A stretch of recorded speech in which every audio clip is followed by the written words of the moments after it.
Today, we are talking about why men have left the church and what's bringing them back. We're going to bring up a plethora of different resources, statistics, and studies on this topic and discuss it from every angle that we know possible to figure out what is happening in the church world. So, Michael, this idea for this episode started... It's funny. Nothing against the church. I love my church. They support us. It's amazing. But I'm sitting in a very traditional Protestant church, right? Not traditional, but like basic, standard Protestant church, basically. And nothing out of the ordinary. Nothing out of the ordinary. And the standard, sermon, worship, the standard American Protestant liturgy. And I just had this feeling, and I've had this feeling for a while, but just this last Sunday was able to identify it. And it felt like something was wrong with me. I just had, I'm like, that's what this bad feeling is. I feel like there's something wrong with me because I don't want to pay attention, and I don't want to do this same thing over and over and over again.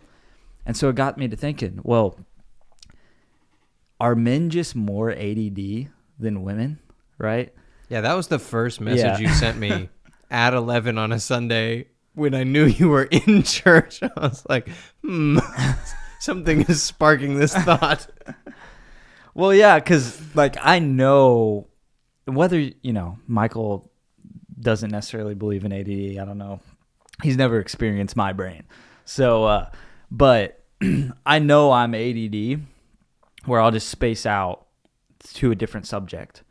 But I can also hyper focus on something that I'm extremely interested in and is something that I'm working on. Mm-hmm. And I almost just started to wonder if the way we do church is not designed for someone like me and naturally causes me to feel like I'm the problem. And that's when it sparked an epiphany of we need to study this. We need to get to the root cause of what this problem is, because, the data says all different types of things, but there is some type of an issue with being able to participate, put your hands to the plow, and work on something. So, and that's when we actually got to have a conversation about it, that's where I pushed back and I said, I've been a part of a church that in the past is quite frankly a little boring, as in I had heard the sermons before. I had been there for many years, and so we retread the same topics, retread the same sermons, sometimes point for point. And if I thought that I was there for me or for me to get fed, then I would be super bored. But there was a mind shift where I was not there for me. One, that's a big reason. I wasn't there for me. And two, what I was there for was I felt as though I had a real stake. An ownership stake in the church, in the service, in how the service went, in what the outcomes were. And I could sit through a boring service because I had this ownership stake, where it wasn't really about the sermon, and it wasn't really about what the sermon was going to do for me, because it wasn't about for me. It was about all this other stuff. And so a 40-minute sermon once a week was more like fun than it was about, how do I feel about this? And what am I getting out of this? And I'm really not getting very much out of this. And all those kind of thoughts went out the window. So what you mean by that is you were a part of this thing that was accomplishing something, and you were happy to sit there and listen to the sermon because it was a part of the steps you were taking as a collective people to accomplish a certain goal. I understood the mission. I was a part of the mission.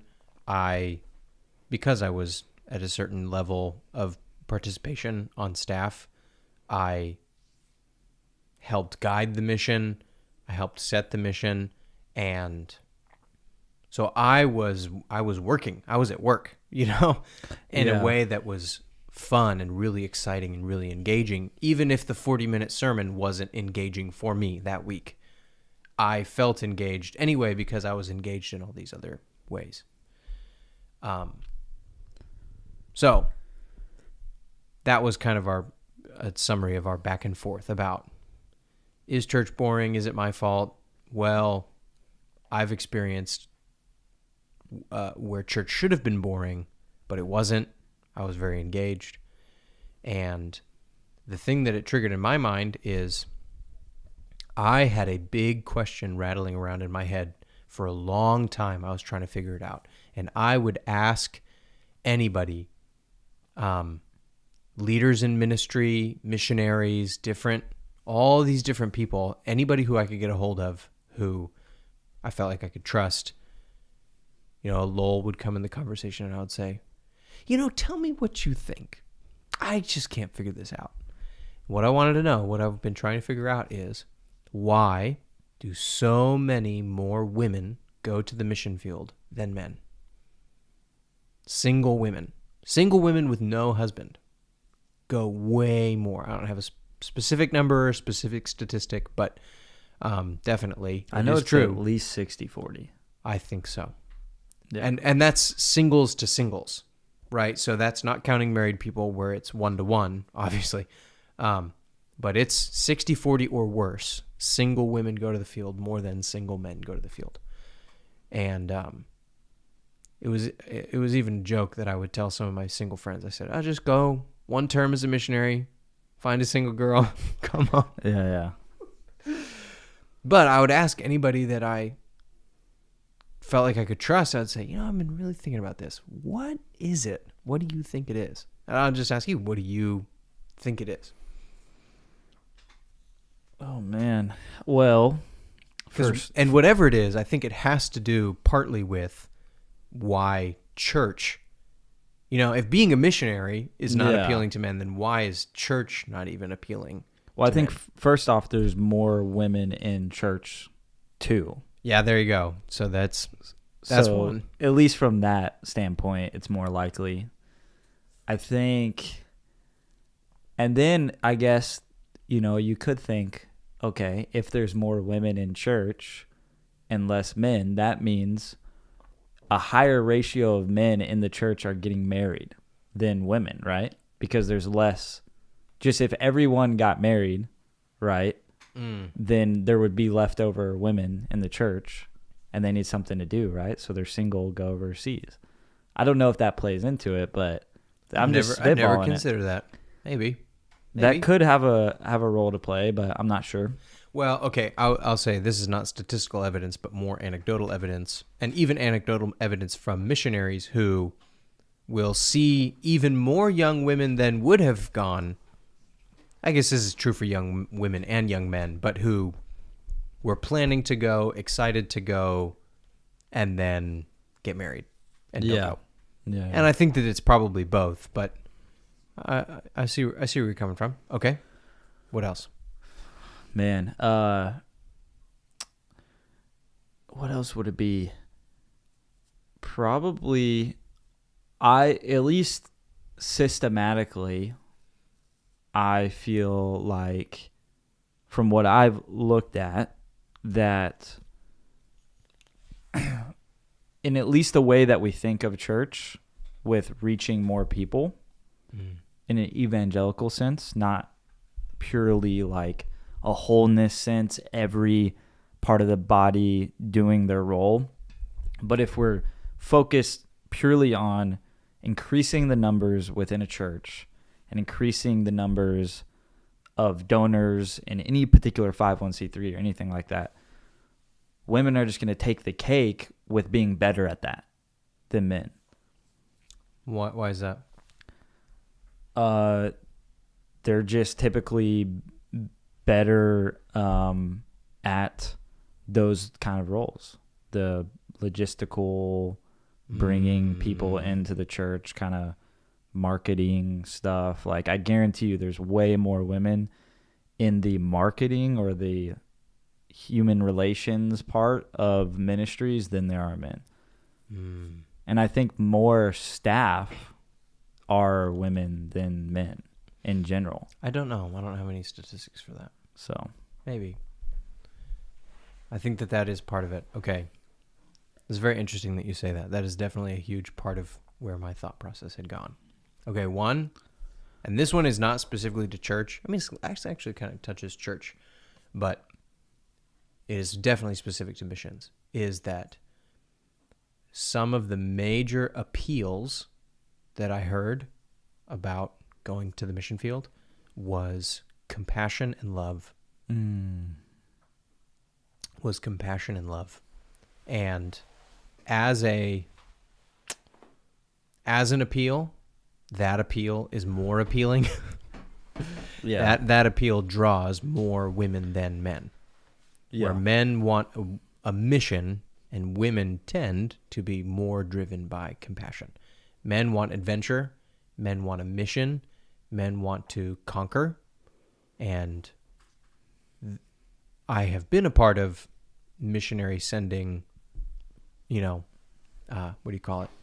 Attempts, movements, campaigns that specifically, when aiming at men, painted it as an adventure, as a conquest, as a mission, as a duty, right, to serve King Jesus, and steered away from the compassion, love, think of the lost, think of how hurting, think of how sad.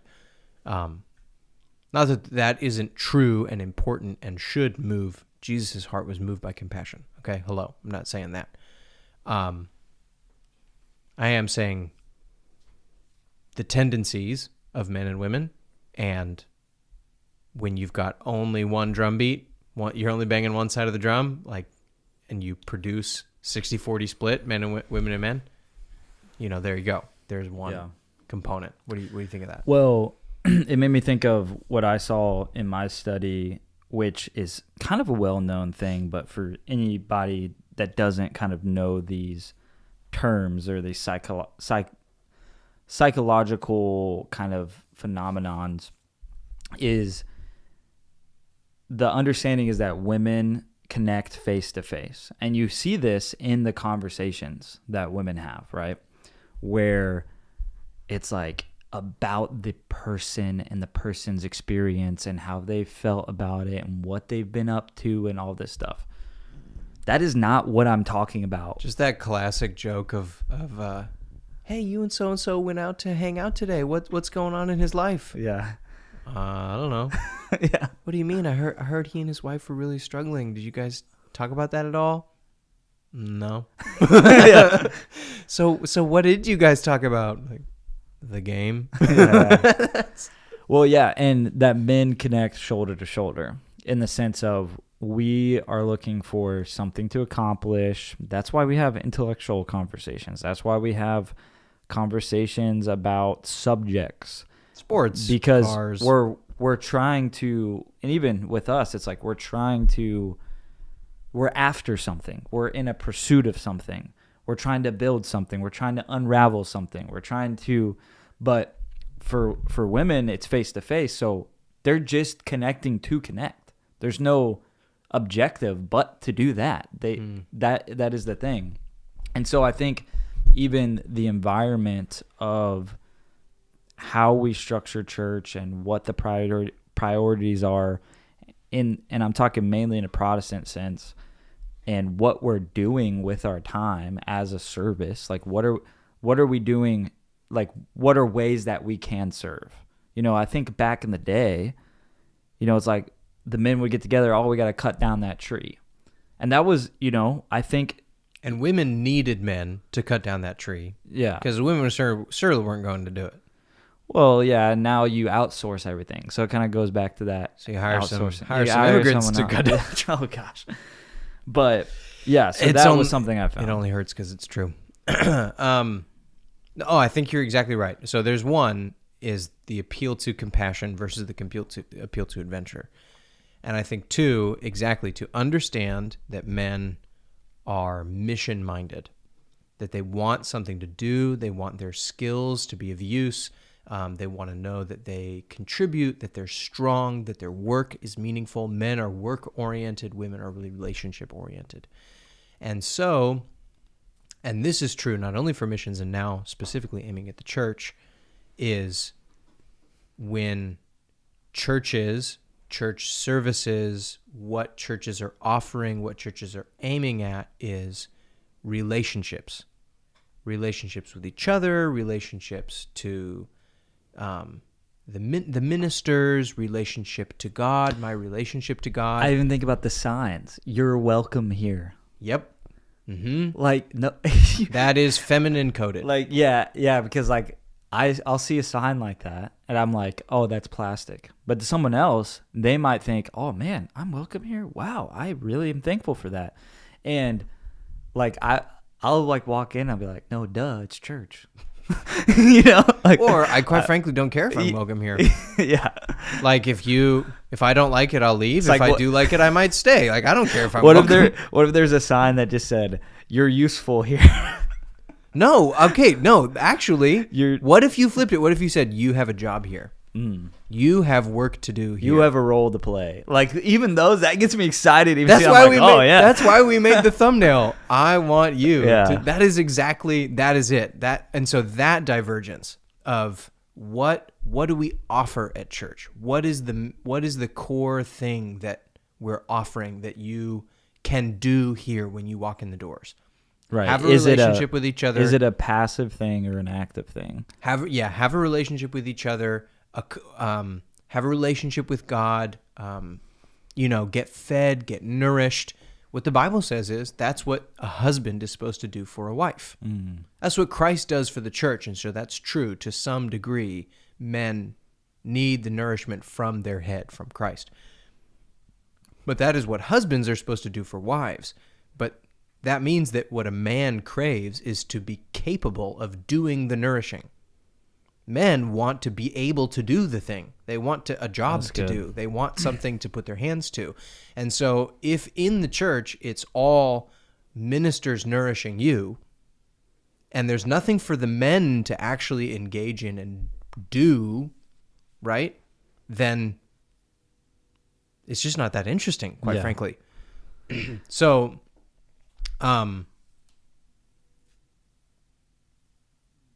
there's a whole section of church and the way we do church and what church offers that is primarily feminine coded, basically.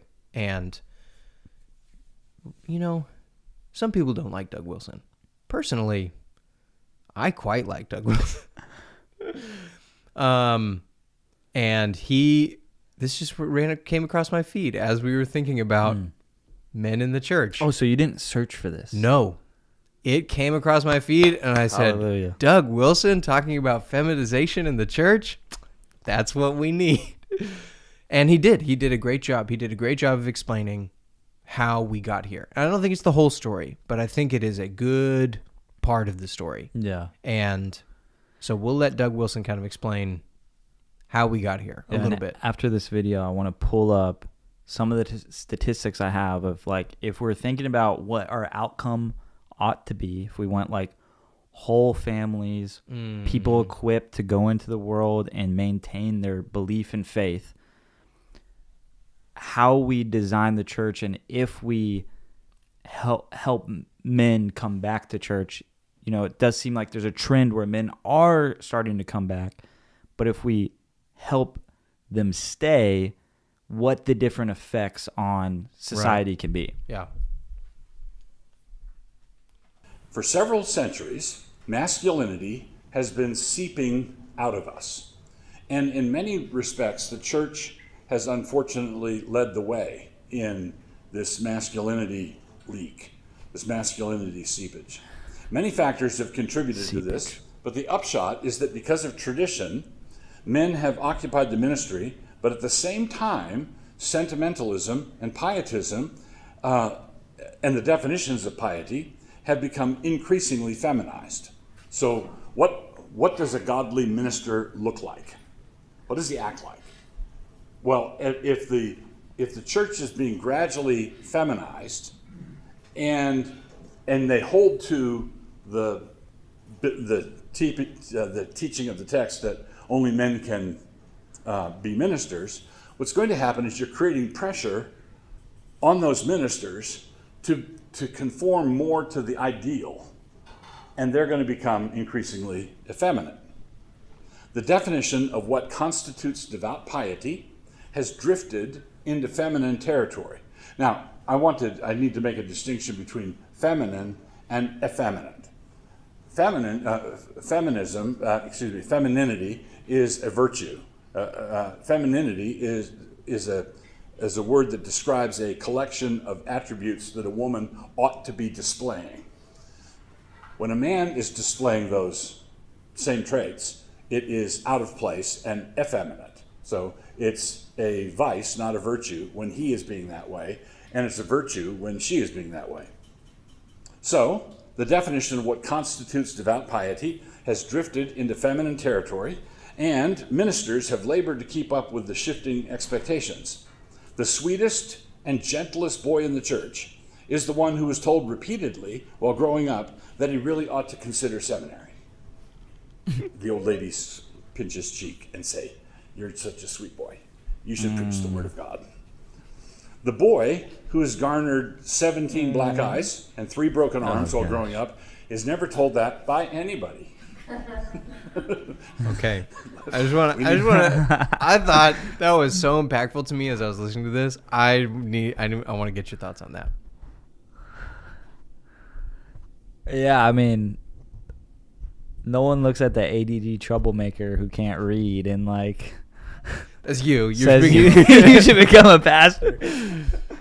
Yeah. I don't know. I think it goes back to like walk in the spirit. You're not gratify the desires of the flesh. Man looks at the outward appearance, but God looks at the heart. It's like you need like naturally even some men are going to lean more towards like being more feminine than others. Mm-hmm. Like some mm-hmm. are. There's a spectrum of temperaments. But when you start to kind of like sift out a certain type of person, mm-hmm. and when that person comes and feels like that there is something wrong with them just because they're masculine, they're not the nice guy, and I don't want to get into the whole nice guy thing. Like there is this thing where it's like you got to be this nice guy. Okay, so here's what I wanted to say, or here's what you were triggering in my mind is who he's describing is like Mark Driscoll. Now here's the thing: he is not a nice guy. Right. He is not a nice guy. Right. He's kind of a mean guy. He's kind of mean, yeah. But barring the character, do you know what I mean? It's like, oh no, he's not a nice guy. Okay.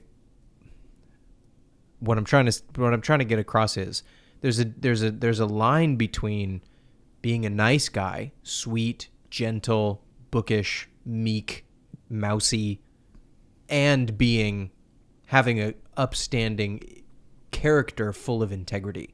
Right. And you think that if you are going to get a aggressive, strong, firm, masculine person, he's going to be mean and nasty and rude. And that's just not true. I remember listening to some medieval history stuff, and they would talk about how different priests or bishops would be a commander in the army. And I remember hearing that and thinking to myself, are they allowed to do that? Surely you would not be allowed to be a bishop or a priest and go to war, to fight in a war and, wear the armor and swing the sword and kill people But they totally were.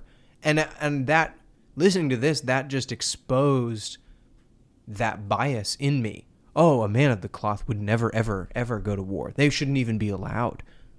And yet, yes, in an older time, they most certainly were. Not only were allowed, but were encouraged and put in command of other men to lead armies. And I'm not trying to make a value judgment on that quite yet. I'm just trying to say how far we've gone from our ancestors. Our ancestors thought of the ministry one way, and we think of it in a very, very different way. And C.S. Lewis called it chronological snobbery, just to think that we're right because they're in the past. And that's not necessarily true. Yeah. All right. He's going to talk more about how we got feminized. So Let's hear. To keep that boy away from the pulpit. Now, the reasons for this are many, but they include a medieval shift. And some of the reasons for this go back centuries. But, and I read one book that I thought was very persuasive, a gentleman named Leon Podless, who wrote a book called The Church Impotent. He argued, he blamed the beginning of this shift on Bernard of Clairvaux, who was a medieval churchman who shifted. I began earlier by saying that the church is the bride of Christ, which means that it's fully appropriate in a corporate setting where we're singing hymns to be praising Christ as the bridegroom and we are the gathered bride. That's fine because we're a corporate entity. But what happens when you take that corporate piety and radically individualize it? Bring it down to the individual level for people to use in their individual devotions. Well, now you've got the men who want to be pious trying to get into the frame of mind of a bride preparing for her wedding day. And there's going to be two problems. One is they're going to be no good at it. Yeah. Right? I feel like something's wrong with you. And they're going to get out of this church, they're going to leave as soon as they can. Right? They're going to go because it's not a conducive environment. This piety thing, that preparing myself for my wedding day like I'm a bride trying on her wedding dress. So he leaves. And this is one of the reasons why in the Western church, Bernard of Clairvaux had a big impact on the Western church. This is, and in the Western church, both in Catholicism and Protestantism, there is a real shortage of men in church.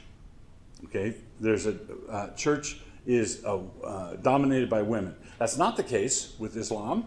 That's not the case with Judaism. It's not the case with Eastern Orthodoxy. But in the West, where Bernard did his thing, there is this tendency. So the first thing is that men are no good at it, and they leave. The second problem you develop is that they are good at it. Okay, and you don't want men who are good at imagining individually that they're the bride. So this is Podless. The transfer of the role of the bride from the community to the soul has helped bring about the pious individualism that has dissolved ecclesiastical community in the West. So the corporate church can be found.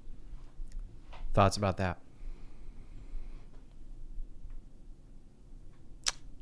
I don't have anything to add. I mean, it makes sense. I found it funny. I found it so compelling because I have been there. Yeah. In that I have heard preachers, male preachers, talk about their relationship with God and how intimate it is and how sweet it is and how he's the bridegroom and how they love him. And I love Jesus, and I know that he's my friend and he's near me. And I mean, my wife knows I don't cry very much, but if I cry, it's probably because God is speaking to me. Mm. But the intimacy and the bridegroom, I have recognized times in my life where I look at someone and I'm like, you're godly, and that's how you're talking about this, and so I want to feel that way. I do. I really want to feel that way. And it's just not there. Yeah. Thoughts? I was just thinking about these stats, and I was thinking about the aspect of this conversation where it's like you're almost de-incentivized to even talk about this stuff. Like, it's kind of like, oh, you're talking about how men need to be in the church, and why is that in our cultural zeitgeist where it's like you just get hate for even talking about a difference between men and women in the first place. Oh, that there could be a masculine aspect to following God that, but I think the pushback would be, it's like, well, being super sensitive, like, you know, it is masculine. That's a fake form of masculinity to be tough or whatever. And I think oftentimes it's shaped as like anything but like a fully, like the ideal picture of the nice guy is seen as, well, they're just, that man is just not in touch with their inner wounds and all of that. That is so millennial. Yeah. It hurts. That hurts to hear that. And I guess that's why Gen Z is coming back. But let me just say this right now, and then we can hop back into this video. But why is this conversation even important? It's because like most of the conversations we have, when something gets lopsided, when you lean to one area besides the other, whether that's, you know, we've talked a lot about spiritual gifts, cessationism.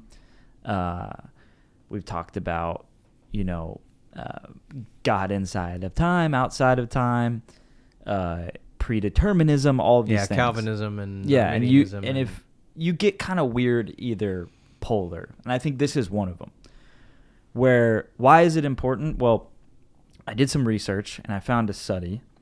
It said and this is an older study, which I feel like it probably has been exacerbated by this time, but the understanding of men is not just statistical curiosity. It has serious implications, particularly when it comes to, you were just on the part, particularly when it comes to fathers in the next generation. Yeah, fathers in the next generation. Church communities are discovering that when the father's presence is lacking, so is the family's long-term commitment to the faith. So I'll just... a father's engagement has a disproportionate impact on whether his children will grow up and practice the faith, often far greater than the mother's influence. Wow. Yeah, it's very interesting. And it, like, right there, if you want to read... This first data point? Yeah. In families where both father and mother attended church regularly, a healthy share of children stayed active. 33% are regular churchgoers, 41% attend occasionally, and only 25% fell away. Wow. If the father was irregular, this can't be right. Regular percentage of children who became regular churchgoers plummet to 3%. And that's not even if the father doesn't attend. It's if the father is sporadic, but the mother attends. It plummets to 3%. That's hard to believe. And 38% not at all. And then the same thing, worse, if fathers did not attend at all while the mother was devout, only 2% of children ended up attending church regularly. So about the same as if the father was sporadic. And over 60% lost their faith entirely. So that's a 50% increase in losing your faith entirely. Yeah. Good gravy. And on the flip side, if the father was the regular attendee and the mother was less involved, so this is now flipped. The father goes regularly. All these were mom is devout, but father has decreasing levels of engagement. Now the mother has decreasing level of engagement. The children's outcomes improved. When the father alone practiced, 38 to 44% of children became regular churchgoers, even if mom never went. That is more than if both mom and dad go. Crazy. These numbers, they're not intuitive. I mean, it just doesn't even, it's hard to believe. So my whole thought process, and this is an older study, but I'm sure... So you mean these numbers could be even worse? Or they could be even more spread? Yeah, that's at least my thesis on it. And my thought process is like, okay, if we have specifically in the Protestant church, because I can't really speak to Orthodox on this, maybe Catholic, I think there's some similar trends in some forms of Catholicism, but if you have a feminized church that's particularly bent, I'm not saying being feminine is bad, just like Doug Wilson said. There's a difference between being feminine and effeminate, or effeminate. If by design or not by design, we've accidentally fallen into this kind of church structure and world, then we are setting our future kids up for more failure and for this problem to get worse and worse and worse and worse. You're saying men don't go to church, which means their kids won't go to church, which means more men won't go to church, which means their kids, and generation by generation, it just falls off a cliff. Yeah. Which I think we saw the past probably 3 generations. From boomers to us, that is it, falling off a cliff. That's exactly it.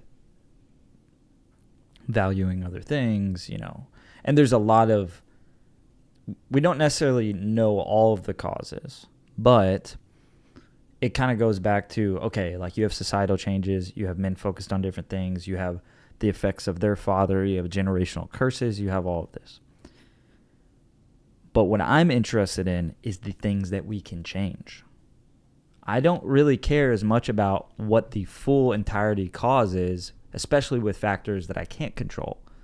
But what we can control is, okay, we see this being a thing. We see it being difficult for men to feel accepted, to feel useful, fill in the blank, to pay attention. How can we begin to adjust to change? So here's one. Both problem and, if you were going to undo the problem. If we're saying that men are mission-minded, task-oriented, motivated by duty, adventure, the need to be needed, the need to be useful. You go back to a time when going to church was a duty. It was the right thing to do, and you were going to do it. You were expected to lead your family. This is one area where you were expected to lead your family. If the wife led your family, it would be shameful. Right. I mean, if the wife led your family in anything, it would have been shameful. But even in this area, it's like, hey, you got to get your stuff together because you're supposed to be the man of the family. Don't fall asleep at the wheel on this. And everybody secretly still knows that. Oh yeah, absolutely. And I think that that's part of the thing is, if mom has to twist dad's arm to go to church, you're just like, Dad, you're weak, and this whole thing is lame. Yeah. I think that's so harsh. I shouldn't have said that. No, it's true though. I think like when you see like something in you, like whether you logically, like you said, I subscribe to a complementarian view of marriage where it's all 50-50 and the woman's just as much of the leader as the man, or the wife is just as much the leader as the husband. Even if you say that, when you see the shift of roles happen, something in you just makes you cringe. Like it just happens. I feel like I have to. Women, if there are any women watching, I love you. My mom's a woman. I'm married to a woman. That's how much I love women. And so I say this with all sincerity and all the love in my heart.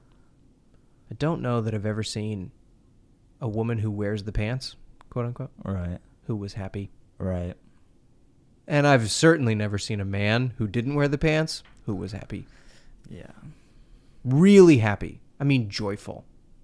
Not content to keep the peace, because if he tried to put the pants back on, that his wife would blow up on him, but actually joyful and satisfied and happy.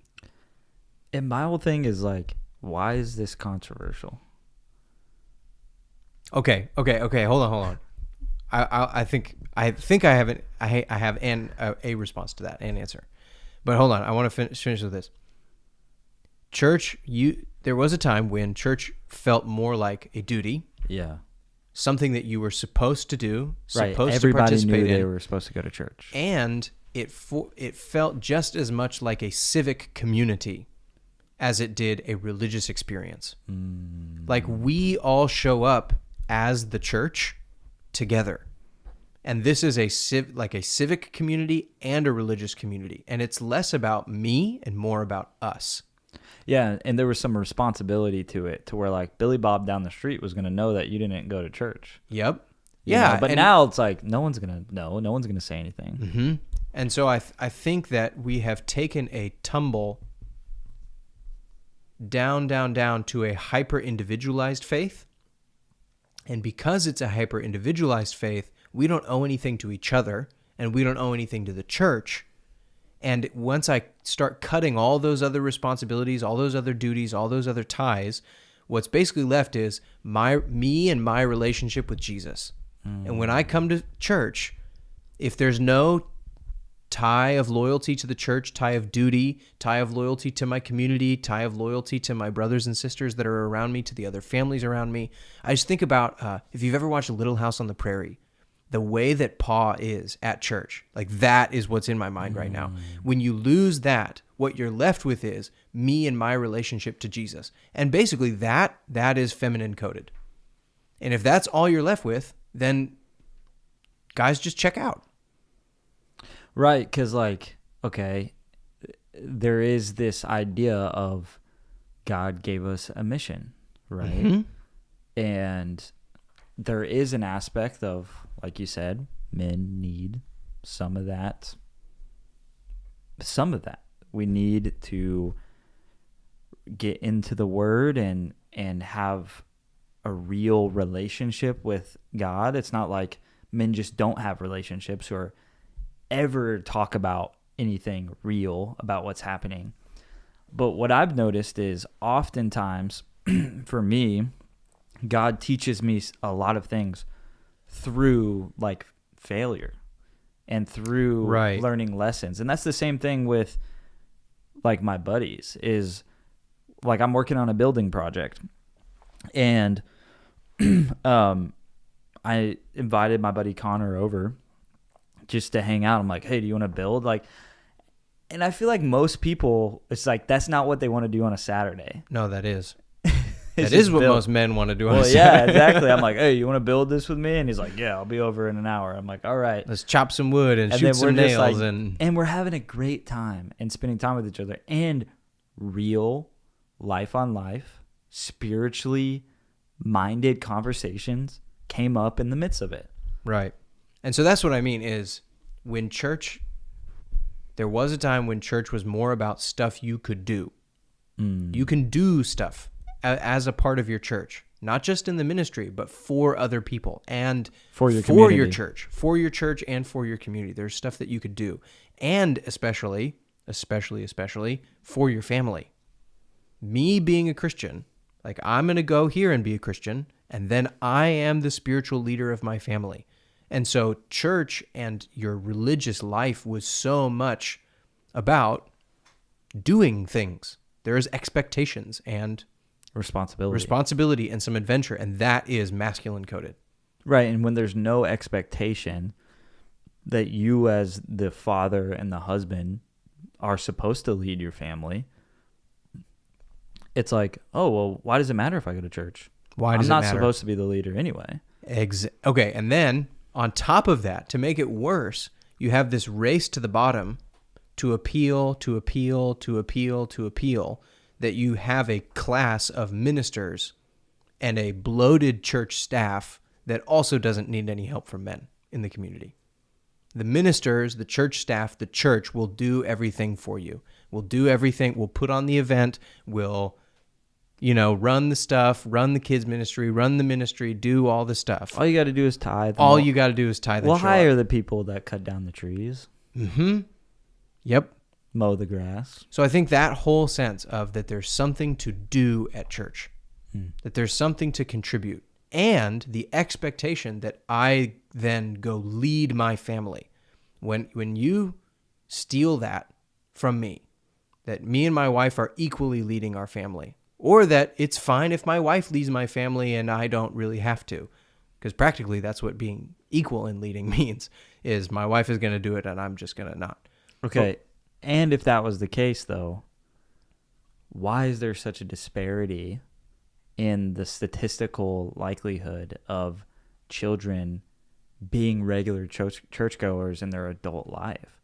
Like, if it doesn't matter, like if the man is active, why does there seem to be such a real profound effect? Because that's a lie. Yeah, it's a lie. It's a lie. We'll just look it dead in the face and say, that's a lie. Yeah. Yeah. And that expectation, like men, it is not the same. It is not equal. It's not fine if you share the responsibilities of leading your family spiritually. No, it's your job. And Your yours responsibility. alone. You are the leader. And if you screw it up, you screw it up. And you screwed it no up. and no sissy halfway stuff like, well, I'm the head and my wife, but my wife's really the neck. You know, or like whatever sissy halfway stuff people say. No, like you actually are the leader. I You think are it goes the- back to our episode of like, I think the natural sin that men often succumb to is wanting to subvert responsibility. Mm-hmm. And you see it a lot where it's like trying to avoid responsibility at all cost. And often the sin that women fall into is controlling. Mm-hmm. And so it's a recipe it is for a disaster. it is a natural aspect of the Fallen, curse. yeah. So I think so to fix it, we would say instead of nagging men back to church or nagging men into responsibility or scolding them or shaming them, all that stuff only makes it worse. Got to tell them. Well, you present it as a responsibility Right. that they will be respected for and an adventure and a duty. This is what you were made for. This is who you are. This is what is honorable in the kingdom of God. Be a man, have an adventure, lead. Well, and that was part of our conversation in preparing for that. Is that seen as wrong? That's seen as not inclusive to, or like not the best method of attracting people to church. Like, at least from what I see in the culture, where it's like it's like the whole street preacher thing, saying you must repent, right? Mm-hmm. It's like you must lead your family. This is what you are made to do, and you must it's a command to not forsake the assembly of believers. You must be involved in the church. And This is not a choice. This is what following Jesus looks like. I think that is another huge breakdown in what drove men away was the entire feminization of our culture in general. Just that men are, in the longhouse, you can't say that, you can't demand that, you can't call it what you want, call it the longhouse, call it the post-war consensus, call it whatever, but feminization, basically. You can't say that, that's too mean, don't tell people what to do, that's, you're a fascist if you do that. Right. But all that stuff, that is masculine coded. That's what men actually need to grow up, to become men, and to live and thrive as men. It's kind of like in our last episode, or a couple episodes back, when you said all of the things that I love about who I am now, my parents made me do. Yeah. I did not naturally want to do that. Who actually wants to get up early on a Sunday when you could just sleep because you've been working hard all week? Yeah. Yeah. Who wants to? I know I don't. I definitely don't. The thing that gets me to church, it's funny because that's a personal thing. The thing that gets me to church is the responsibility. Mm-hmm. I am responsible to show up to this place. Mm-hmm. And participate and Yeah. add and be a part of it. Yep. So I think just in general that we have cut out of our culture all of the masculine coded authority, adventure, responsibility, the feminized ways to diffuse responsibility. I don't know.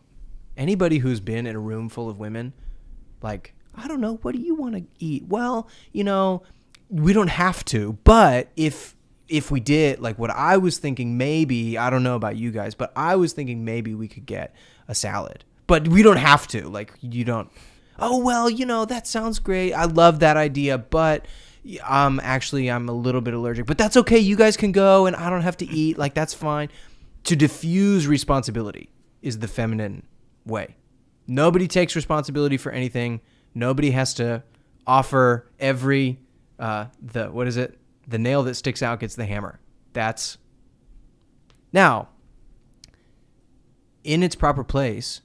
That is a thing that drives compassion, that drives justice, that drives fairness, that says everyone has to be taken care of. Everyone deserves Everyone deserves love. Everyone deserves compassion. Everyone deserves mercy. There is a good impulse when put in its lane. When allowed to rule over everything, it strangles it to death. Yeah. Right? And especially it strangles men to death. I wonder, like, I mean, this has to be true, right? That part of why we're in this problem is because of bad fathers and like messed up families, right? It has to be, because then you have, you know, father wounds and that are real things, and people don't know how to identify with authority figures, and they run away when they're told what to do because they didn't learn that, because it was only negative experiences with their dad. And so I think this is why we did the episode a while back, this like Babylonian pattern of flipping the gender roles, and this traces all the way back through history. And literally. Yeah, to the very beginning of history. And I think that's why it is so important to help people understand what a healthy marriage looks like and what to watch out for. Because when you've convinced yourself that the things that were, that's just an old way of thinking, that's the misogynistic way of thinking.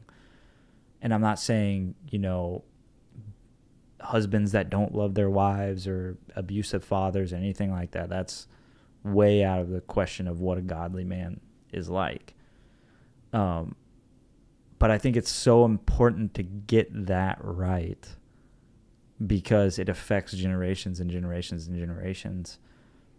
And we're living in it right now. Mm-hmm. And so I think this idea, and I would love for you to bring up whatever resource we have on this, but there does seem to be somewhat of a resurgence, at least statistically, in men returning to church, or at the very least, from what I understood by the data, is proportionally men returning to church more than Gen Z. So the women. You said that you wanted to do an episode about why church isn't for men, or why men don't want to go to church or whatever. Yeah. And immediately, you're like, nuh-uh. That's not the headline anymore. Yeah. A decade ago, even 5 years ago, that would have been the headline. Men don't go to church. Church is lame for men. Why don't men want to come to church? Why is it so disproportionate? All that stuff. Right. That is no longer the headline. It has totally flipped around. And that one, at least in the generation that's up and coming. I think that this last year, every year, the number of people claiming to be Christians or claiming to be regular churchgoers, or whatever the statistic data point is, whatever the specific question is, has been steadily falling. And I think this is the first year since, whatever, the 80s or 90s, that it has not gone down. Mm. And everyone was like, yeah, we leveled out. Either we hit the bottom and now everyone who's really a Christian is like done leaving the church, or what the data really shows is that there's turning around, that there are more people coming back, or it has leveled out of there are people leaving, but there are more people coming in, that it's leveled out. And another data point is those people are not Gen Xers and boomers finally saying in their old age, I left the church a long time ago, but I'm going to come back. No, it's actually Gen Z, the youngest crowd, that is resurging back into church. And then even beyond that, way disproportionately more young Gen Z men than young Gen Z women. Yes, young Gen Z women are also increasing their church attendance, but way disproportionately outstripped by the young men. And so we'll show you another video that breaks down all those statistics. The third one. Yeah, there we go. So they're just going to break down all those statistics for us. Gorgeous, like 900-year-old cathedral. I mean, if this was in the U.S., it would be. I mean, it is a landmark in Is this Italy, where we but want to start? it's stunning. And you go in there. All right, and we'll start at the beginning. Okay. I thought you had placed this one. There's been an explosion in interest in traditional forms of religion, particularly among young people, particularly among young men. I want to go through this article a little bit briefly because there's some really just stunning trends in here that I don't think anybody was expecting in 2019. Yeah. First point here is that Christianity is actually starting to make a bit of a slight comeback. For decades, In the U.S. and other Western countries, which is important to mention. for decades, the number of people who identified as Christians had been on the decline year after year after year, and the number of atheists and agnostics had been rising. Well, that has plateaued at this point. And in some cases, the number of agnostics has actually started to drop, and the number of Christians has either flatlined, finally, or in some cases actually started to rise. And what's interesting, again, is where they've started to rise. The United States has no significant tradition of orthodoxy, right? That's an Eastern European tradition, and you're seeing this pop up in the U.S. now. And obviously, we do have a bit of a Catholic tradition, although the United States has largely been a Protestant country for most of its history. But it's also the Catholic Church that's growing as well. So it's the two major hierarchical, more ancient traditional structures within Christianity that, you know, one of them kind of has a history in the U.S. and the other one has almost no history in the U.S. And they're the ones that are seeing a large number of converts. But what's also interesting is what's happening with the Zoomers compared to other prior generations. So, for example, I just want to go through some of this here, is that we've seen a plateau of non-religion in America, but what's also more interesting is the generational divide here. Yeah. So, again, each generation's been less Christian than the one before until you get to the Zoomers. Once you get to the Zoomers, you end up finding something really interesting. Gen Z is more likely to attend weekly services than boomers or millennials. Yeah. That is astonishing. Gen Z men show up more than their older brothers who are millennials. Yeah. And again, and even compared to some Gen Xers, like that's a total reversal. Now, I'm not saying that we're getting back to the early 1900s where everybody's going to church on Sundays. We're a long ways away from that. Yeah, sure. But the fact that you're seeing the youngest crowd in America, that is, by the way, I said boomers. I meant to say Gen X, not boomers. I'm pretty sure that boomers still have the highest religious attendance. But again, for the last 4 generations, you've seen this decline, and Zoomers have started to reverse that, and it's Zoomer men Yeah. who've started to reverse it. So you're seeing a plateauing of the decline of religion. You're seeing a plateauing of the rise of atheists and agnostics. You're seeing a return to traditional hierarchical forms of Christianity in the U.S. and in the West. And you're seeing a rise in religious attendance among Zoomers, particularly Zoomer men. So there's like 4 major data points that are all coming together that I would argue there were not many signs that any of those things were taking place just 5 years ago. Yeah.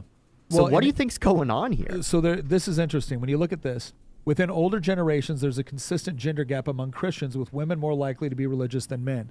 Part of that, I think, stems from the fact that, as Tina mentioned before, feminism worked its way into the church as well. And you started to see kind of this girl boss version of femininity. Instead of the Proverbs 31 version of femininity, you saw the girl boss version.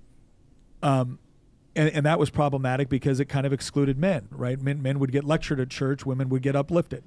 When in reality, we're all supposed to be, again, held accountable, and it's a process of sanctification, right? So I think that was part of it. The other thing that you saw is within all these Protestant denominations, almost every single Protestant denomination has had a heretical breakoff. And that's confusing to anybody that's on the outside looking in going, well, okay, wait a second. How is it that I can walk into, one Methodist church and they actually teach, from the Bible, and I can walk into another one and they're telling the Sparkle Creed, whatever the heck that is, right? This is confusing to me. So what's not confusing? Catholicism. There's an amazing amount of consistency within Catholicism, regardless of where you go. Now, that's not to say that there's no differences. Talk to a Jesuit, versus a Benedictine, and you're going to get very, very different views on the role of government and society and everything else. So let's not pretend that the Catholics, are simply because they actually embrace the hierarchical structure that they're it's just one version or interpretation. And you get the same thing within Orthodoxy, which is not nearly as hierarchical as... I would like to hear some of your thoughts. Why this shift is starting to take place. We're right on the cusp of this generation. So these are our people. I think when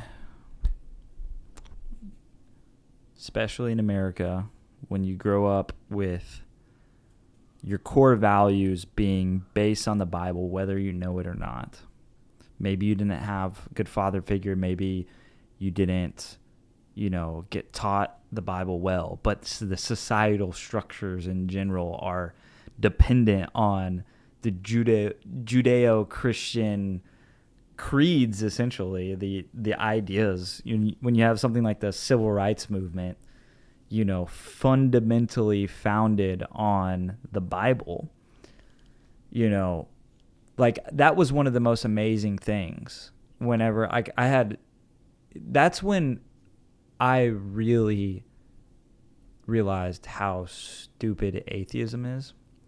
Whenever and sorry, maybe I'm just going in too much, but I stood in front of the Lincoln Memorial, this huge, like, megalith of a human created structure in the, this place in Washington, D.C., where everything is about the foundations of our, society. And I look to the right of it, and etched in stone, I don't even know how you do this.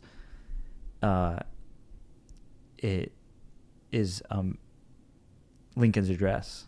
The inaugural address. Yeah, where he says, it is self-evident that every man is created equal.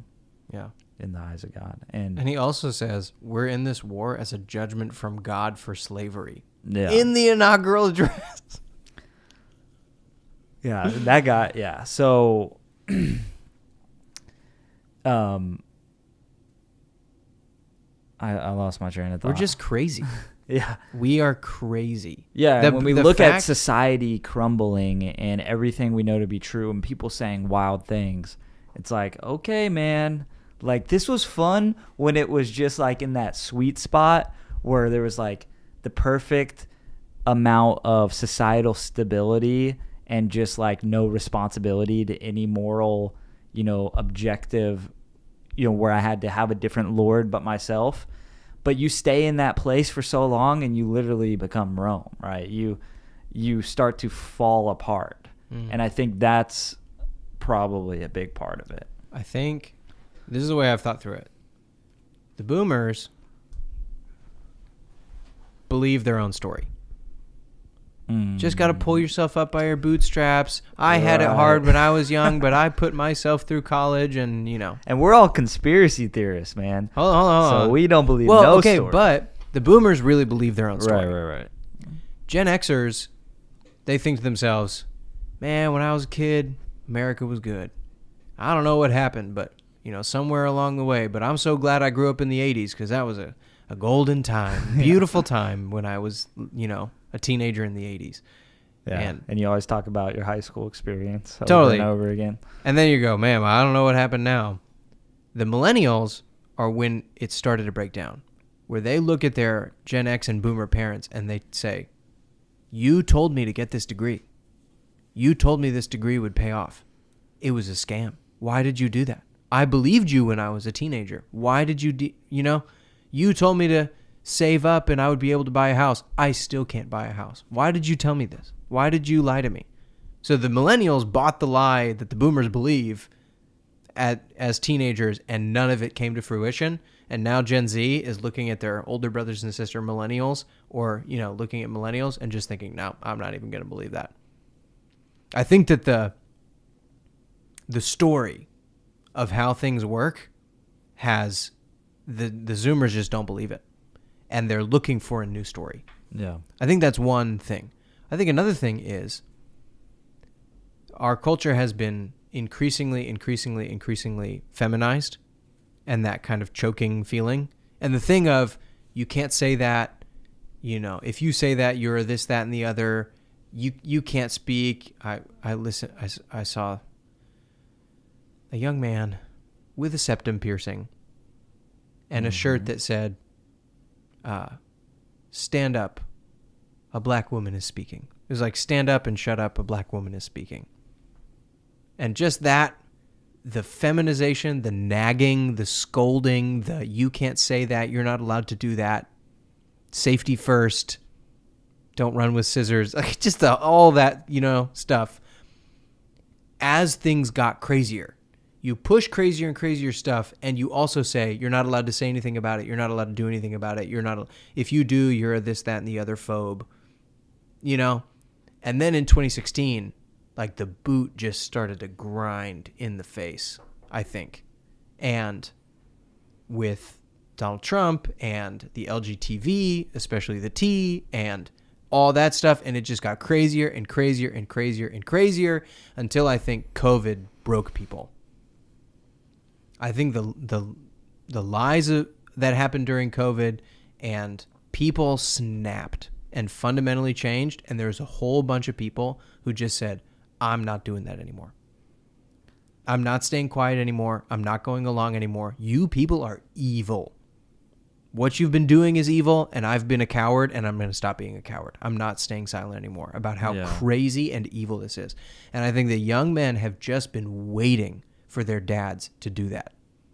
To say, like, hey, this feminized culture, get your boot off my face. I'm going to stop being a coward, and we're going to say that this is crazy and insane and evil. And I think that once at least some church leaders started to say that, men were like, oh, thank God, finally. Yeah. Somebody is giving me a breath of fresh air. Somebody is expecting something other than my life, something for my life other than mammon or video games. Yeah, because I remember in 2020, it was like everyone was falling into line. Mm-hmm. Like BLM, like you must support BLM. So pastors were coming, like the church I was at, and this did contribute to me leaving.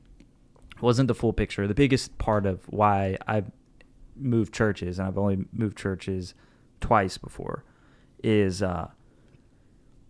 and not by just my own choice, but the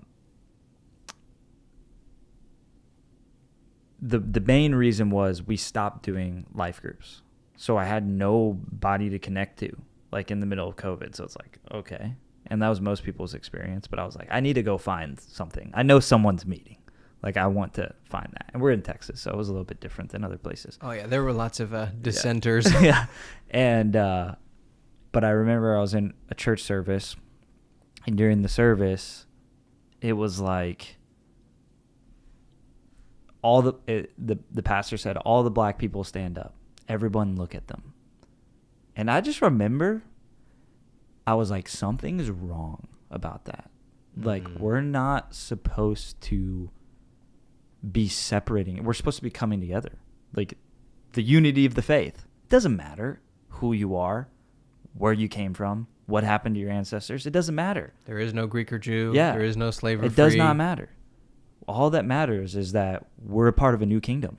You're not a part of the old thing. You're a part of a new kingdom, a new family, And so, but to what you were saying, I almost started to think, okay, like, does any of it have to do with this, like a personal thing where it's like the secularism just doesn't work? Yes.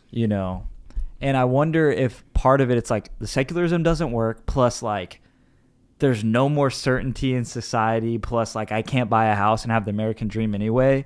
So it's like all that combined, it's like, what else am I going to do? Yes. Like I either run away and get a van and live in there, or I go back to church. I don't know. Give meaning to my life. Yeah. Secularism has absolutely failed. And it's not just like, oh, it worked for boomers and it failed young men. I think that we have fallen. Remember, what does it say? God will visit the sins of the fathers to the third and fourth generation. That sometimes a blessing will carry generations on, and sins will carry a generation on. Totally. And so the boomers who stopped going to the church, now we're at the fourth generation on. And I think that all the blessings have washed out, and we're only stuck with the curse. And so it's not just that secularism has failed young men, as though it were supposed to work, but somewhere we dropped the ball. No, secularism doesn't work, and all the blessings of Christianity and a Christian culture are gone. Are you saying, like, we're just less likely to drink our own Kool-Aid? Or anybody else's Kool-Aid, for that matter. Yeah. Because even, like, right now in the church, we've talked about a lot, where it seems to be like, at least what it looks like is we're kind of in a modern day Reformation. Yes. Things shifting around. People are getting fed up with, like, you know, sugar water versus the real stuff. Yep. And so I think that plus the spark where people broke during COVID and just decided that they were going to stop being cowards, and they were going to proclaiming orthodox Christian truth again. I'm not doing this to appeal to anybody. I'm not doing this to be cute. I'm not doing this to get converts or to get people in the door or to grow a big crowd. I'm doing this because it's the right thing to do, and I'm tired of doing the wrong thing. And I'm tired of the boot stepping on my face. I'm going to do the right thing.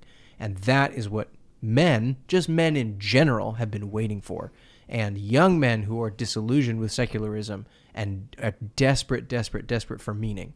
It's either sit on my couch and become a couch potato, or find something, someone that is offering real meaning in my life. And what a father does is establishes boundaries. And boundaries are essentially measurements. And measurements assign values. Two things. So if you don't have any boundaries, it may be fun for a while. Like, if you were playing football and there's no boundaries and you're just running in circles and you're like, I'm winning, this is awesome, no one's touching me, I'm doing whatever I want, and then you just you run in a circle long enough to where you're like, oh wait, there's no one cares, and you realize you can never win that game because you're not playing any game. Yeah. You're doing whatever you feel like, and you can't ever win at that. And winning's the whole point of it. Yeah. There's no goal. Nothing happens after you die. Like, yep. You know, you're just supposed to spin around for a few years. Make money, and I'm not even doing that very well. Yeah.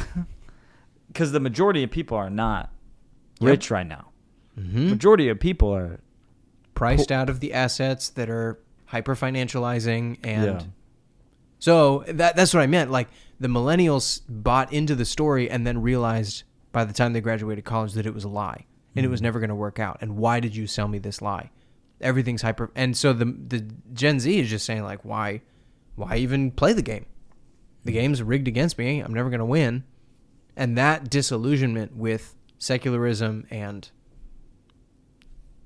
you know, the lies that have been sold to us have driven people to search for meaning. Okay, so is there anything else you want to say about that? Well, yeah, I was just kind of transition in the sense of, seems like an opportunity to me.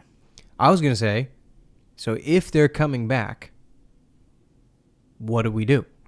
How do you keep them? What do you... We got to build. I don't know. Hand people hammers. I don't know.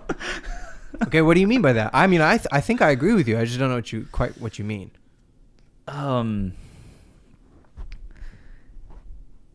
It's okay. So I think when you have any type of, right, so you have a fatherless generation, and this fatherless for sure. generation is trying to return to some sense of normalcy. There's still going to be, like, it's like when you adopt an orphan. Even though they have, like, the most ideal situation, they still have to get used to not being an orphan anymore. Where you hear the stories where they're, like, hiding Pop-Tarts and stuff under their bed because they're used to not being able to rely on anybody. Just because your position changed doesn't mean your spirit has caught up. And I think we have a hyper-individualized culture where people aren't used to trusting anybody, don't have good fathers with good moral compasses, and are going to experience probably some church leaders that are like that too, from a different generation, maybe haven't read the Bible enough as they ought to really should have as a pastor, or maybe doesn't have the full biblical narrative really worked out in their mind of what exactly they should be going for as a church. So I think at the very least, when I think of practically what can we do, it's just start treating people like people and see them as valuable, and not in the thing where it's I'm communicating to you, oh, hey, welcome, you're so valuable. It's like, no, get out of my face. Like, You're welcome here. yeah, get out of my face. Like show me that I'm valuable. Mm-hmm. And so I don't know what that looks like. That's why we're having this conversation. But at the very least, like, I think one way to start is like start to see the body as the body and allow some people to input and lead some stuff on their own. Like have it be less centralized in some degree. And also like use our leadership in a way that empowers people and their gifts. Mm-hmm. I don't know. Do you have any thoughts? No, I think that's exactly right. I think I would be even more specific in that. Hey, real quick, we got a super chat from 21st Century Mind. He said, No I was way. a Christian pastor and left Christianity because Christ, if not a myth, is refusing to stop evil upon innocent children. Your thoughts? Oh, that's kind of derailed from the conversation. Man, I'd just say God is innocent. And, yeah, I don't know. Do you have any thoughts on that? I know that kind of is derailed a little bit. If God were to stop every evil thing, There'd be no... Love wouldn't exist, yeah. that would that would be the end of history. Yeah. He would have to stop everyone all the time from doing every evil thing. Well, and I think he did consider it, right? Yeah, he Like, did, actually. And then he said, I don't want to do that again. And so I think that's one answer, is that God has made his sovereign decision to go through. Right. It wouldn't just be stopping all bad things from happening all the time. Then he could be the cosmic police force, but really play that all the way out, and no one would be allowed to do anything. Everyone would have to be in their own rubber padded room and not allowed to live a real life. Ultimately, when you play that out, or God just says, hey, if I'm going to take out all sinners, then you're all sinners, so you're all gone. If he doesn't allow for grace and mercy means that there's going to be mess ups. There's going to be people who get hurt.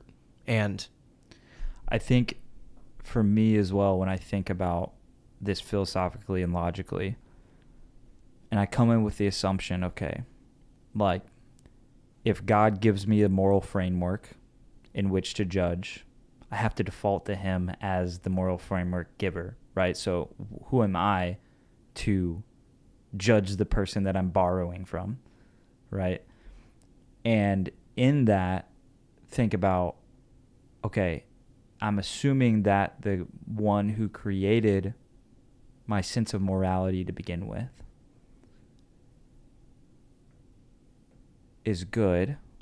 Therefore, in his ultimate wisdom and foresight, there must be something ultimately and abundantly valuable about us being able to be born and experience eternity with him.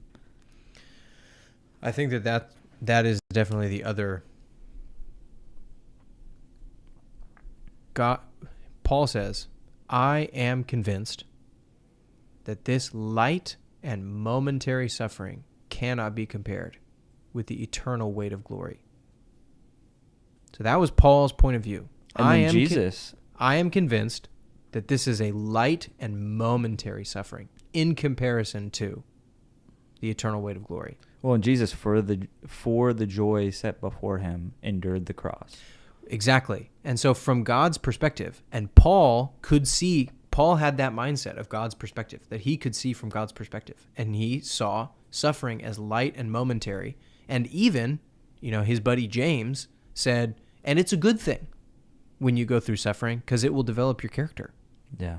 Suffering can be, if you let it do its perfect work in you. This is what James says. If you let it do its perfect work in you, it will purify you and make you clean.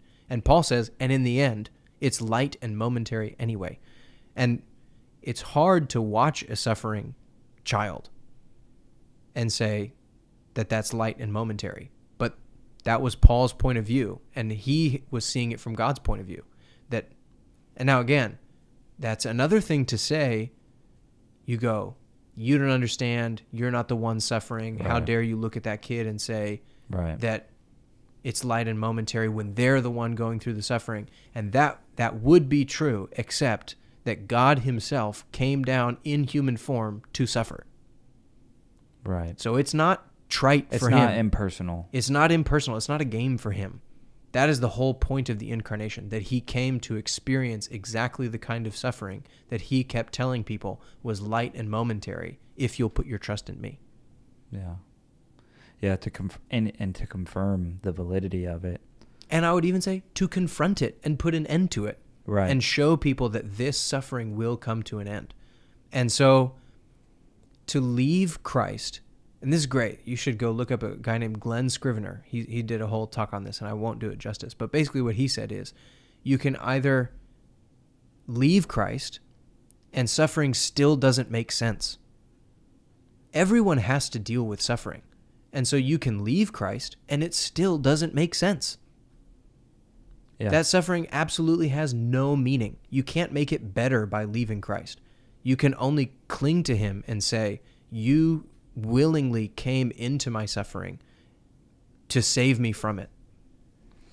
And that's your choice, is you can't get out of it. And so you either cling to Christ and he helps you go through it, or you have no meaning to suffering whatsoever, and you can't even call it suffering.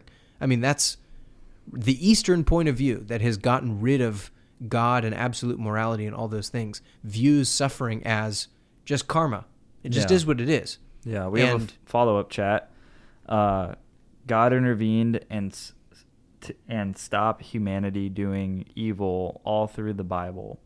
In heaven, there is no evil existing with souls living among each other. God could have made our world the same as heaven. No.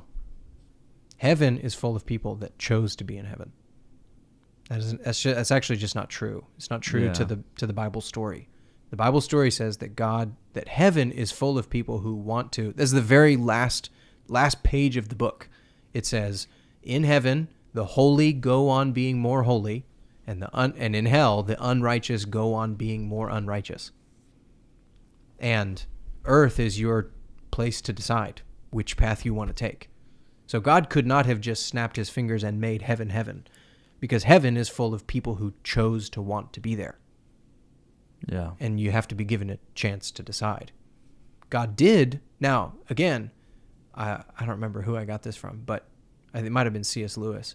But he said, you look through the corpus of Scripture, and it is not full of people who said, who were perfect.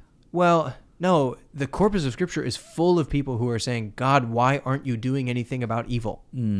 Why aren't you Nobody's saying like, oh, God, would you please be more merciful? God is always super abundantly merciful. So even about the people that God did stop, he always stopped them way late after they had caused a lot of damage and a lot of suffering, because God is merciful and gracious. So yes, he did stop people, but after giving them many, many, many chances. Let me ask you a question on this, because oftentimes this is more than these are more than logical questions, right? I know when I've asked them in my life, like, they're more than logical. But how significant is the logical component of just like love does not exist without free will? Like, that is just fundamentally true, right? I think it's like working out. In that, when you work out, you start with 15s, and then after a couple weeks you move up to 20s, and then a couple more weeks and you move up to 25s, and then a couple more weeks and you move up to 30s. And you're like, why am I doing this? And then all of a sudden your wife says, hey, can you pick up this heavy thing for me? Yeah, this happens to me all the time. And this is what I respond to her every time. I say, that's why I go to the gym. And I think in the same way, you understand God. You understand what he's doing. And like Paul, you say, I am firmly convinced that this light and momentary suffering. You can do that kind of mental training to become firmly convinced that this light and momentary suffering is preparing us for an eternal weight of glory. You do that training outside of suffering. But in suffering, that is not what you need. You don't need the logical. Right. It's not going to help you get through suffering. You do that work, that apologetic work, as training outside of suffering. In suffering, what you need is a hug. Yeah. And Jesus Christ to cry out to. That's what you need. You just need a hug. All of this explanation is the training for outside of suffering so that you can get through and not bail. Yeah. Always be able to give a good reason for the hope that you have within. Right. I think that is literally the story, though, 21st century mind is that the suffering will stop. The promise is that there will be eternal life. You don't have to die and stay dead. You can live. And Jesus is the firstborn of the resurrection. Like, there will be a time where there's no more suffering, no more pain, no more insecurity, no more fear and shame. I think one of the worst things that pastors have told congregations is Jesus did what he did on the cross. Right? Like Jesus bore our sin so you don't have to. Jesus suffered so you don't have to. Everything Jesus did was to take it away from you. And that's a lie. That's not true. That is not what Jesus came to do. Yeah, that's the whole premillennial rapture view, right? It's like, Well, God would never let us go through that. I think that just to finish that thought, Yeah. the testimony of Scripture is that Jesus did what he did so that you can confidently follow him. Jesus died so that we can die his death. Jesus rose from the dead to give us confidence there's life after death. Not just our mortal flesh, but if I say no to my sins and I choose to follow God instead, that there's life there. Jesus suffered so that I know that suffering doesn't have the final word in life, that there's something greater after suffering, that it is a light and momentary affliction, producing in me, preparing me for the eternal weight of glory. Right. It's not a zero-sum game. Everything that Jesus did showed me that I can follow him. Not just that he did it so that it could be taken from me, but showed me that I can follow him. That you can give up your life. Yes. God immediately killed Uzzah for touching the Ark of the Covenant. How can we say God gives many warnings when he has killed instantly before? He did give a warning. Here's what's happening in that passage. God told the Levites, I want you to stick 2 poles in the ark and carry the ark on your shoulders, 4 guys on the poles, Indiana Jones style, okay? Right? That's how the Levites were supposed to carry the ark around. The Philistines put the ark on a cart and sent it back on the cart to Israel. So the Israelites were treating the ark of God like the Philistines treated the ark of God. They were given a very explicit instruction on how they were supposed to carry the ark. This was not no warning. They were not doing what they were supposed to do. They were treating the ark of God like the Philistines treated the ark of God. And the cart, bump, bump, bump, bump, and the Levite who was supposed to be carrying it reaches out, oh no. And God said, you were not doing what you were supposed to do. I told you how to carry this thing, and you didn't do it. This was not God's just angry, God's peeved, God gets mad at an instant. They had a warning. They had clear instruction on how they were supposed to do it. And you'll notice, if you read carefully in the text, they put it on a cart the first time when the guy dies. They leave it at the other dude's house. And then when David says, no, okay, no, I want this thing at my house, they do it right. They put the poles in, and the Levites carry it like they were supposed to. The second time around, they wise up. So this wasn't no warning. They had a very explicit instruction on how they were to treat God's holy things, and they didn't do it. They did not treat it with respect, and he paid the price for not treating God with the proper respect. Here we go. In Acts 12, God killed Herod instantly for failing to give him glory. Again, another example of God killing instantly. It took a few days for Herod to die. So, not instantly. But also, I don't want to be flippant, but kind of, so what? Like, why is that a bad thing for God to kill people? God is the master over life and death. And I think that's what and thank you for these super chats, 21st Century Mind. We appreciate this conversation, and we're excited to engage about it because I think it's important. That's where I wrestle with, because in one hand, I mean, this whole conversation was about feminine and masculine kind of, and on one hand, there is this aspect of like, yeah, you need a hug, from your dad. But on another hand, it's like every time I felt a little dissatisfied in these kind of arguments that I've engaged with all different types of atheistic people, and I'm thinking of one specifically, where I'm just thoroughly intellectually dissatisfied with the arguments because it seems like emotional. It seems like an emotional argument versus an actual truth claim, in the sense of you're saying like that guy died. Oh, he died. But well, like, how could you follow a God that flooded the earth and killed all those people? And I'm like, yeah, I think these are things we all need to wrestle with. But at the end of the day, it's like I'm pointing my finger up at God and saying, you ought not to do this. Yet I'm taking the foundation out of my ability to say you ought not to do this because I'm borrowing from the biblical morality. yeah, Right? And so I know that doesn't help with the emotional appeal, but that's just the reality, is like, what moral framework are you pulling from? Like a collective communal moral framework just because we decided today? Well, like, then there's no meaning at all, because all of we're eventually going to supernova the sun and everybody's going to die.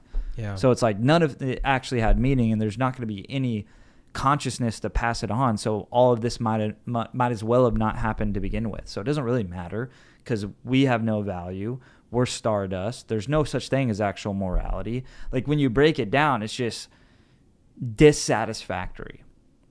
And even to go the other direction with it, why isn't God allowed to do these things? Right. Why? I mean, if he's the king and he is the one who holds the power of life and death, like, that is totally, absolutely within his right to give life and to take life. I mean, that's what it says. I think also you have to come to it from one of two fundamental assumptions. Either God is good or he's not. And so if you assume he's bad, or if God does anything that I wouldn't do, he must be bad.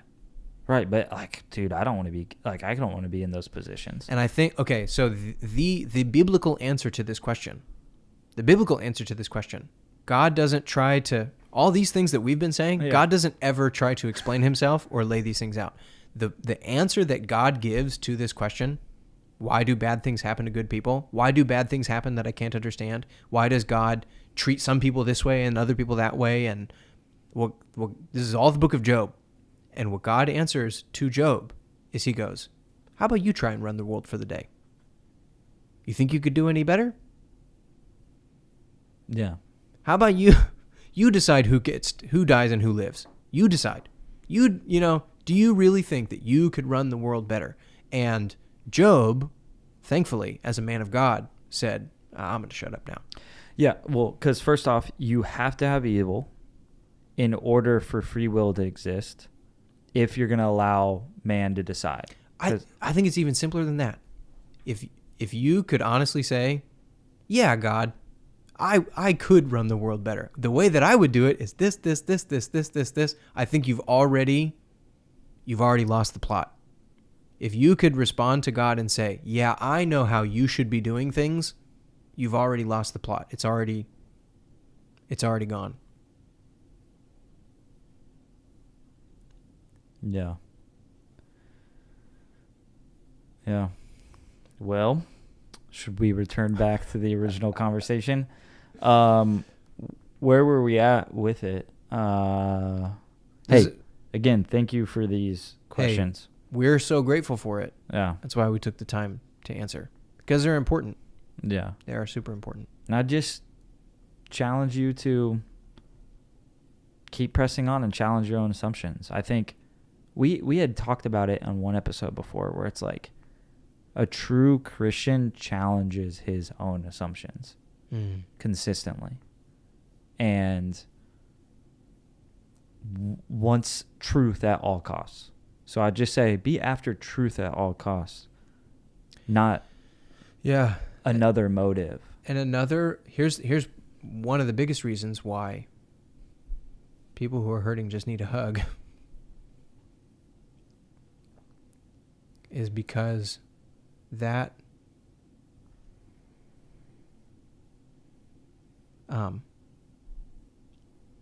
pain and hurt and disillusionment, if you try to argue somebody out of it, it'll become a tug of war, and you just tighten your fist. No, God, you should have done. No, you give me that back. I'm in charge here. No, you should have. And it just becomes this tug of war of argument, and it grows into resentment. Understanding that God loves you and that he came and suffered alongside of us to rescue us and pull us up out of the pit is the only thing that opens that closed fist of resentment and is able to actually listen again to God's voice. And I know that a lot of times I come off as cold and flippant, and I don't want to, but I'm not trying to come across and say as though I haven't thought through those things, and I haven't wrestled with these things, and I haven't tried to deal with them. Because we both have. But that thing, that resentment, that closed fist just blinds you. Yeah. Just blinds you. And you can't humble yourself.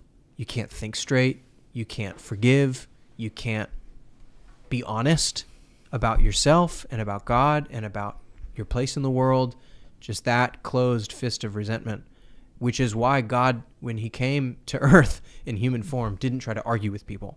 He just showed them that he loved them. And that thing opened people's closed fist of resentment. Yeah. It's hard to escape, but it's poison. It is. It is very difficult to escape. But the only way to escape is what Jesus did for us. And if that doesn't work, his humility and love poured out on the cross, then that's the only thing.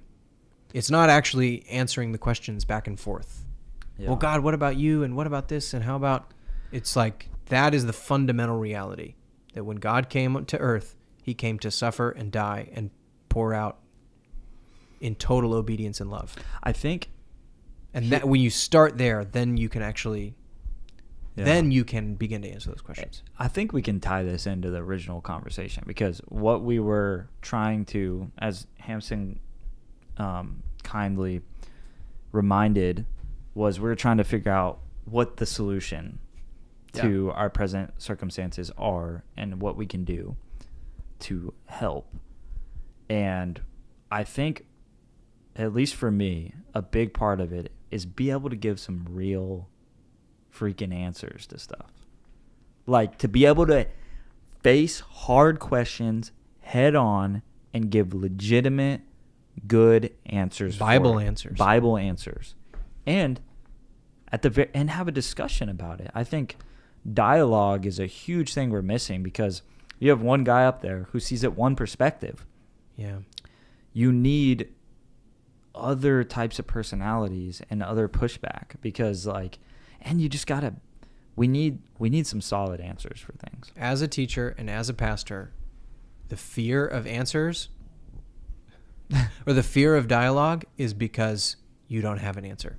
You've got a pat answer. You've got an answer that you got from somebody else or you got from a book. You haven't actually found it for yourself or thought through it for yourself. And if somebody probes any deeper than the Yeah. phoned in answer you already gave. They will figure you out. And so we need real answers, real people who have really figured this out. I think this is what I've realized through the Mike Winger stuff that's been happening. Because at first I was uncomfortable with it. I'll be straight up. Oh, I was down from the beginning. Well, yeah. I mean, I'm like half and half. But like, there's part of me that's like, this is uncomfortable because of like the church culture that I came to the Lord in. And I think what I've been realizing through it is just, it's cleanup season. Like, we don't have to...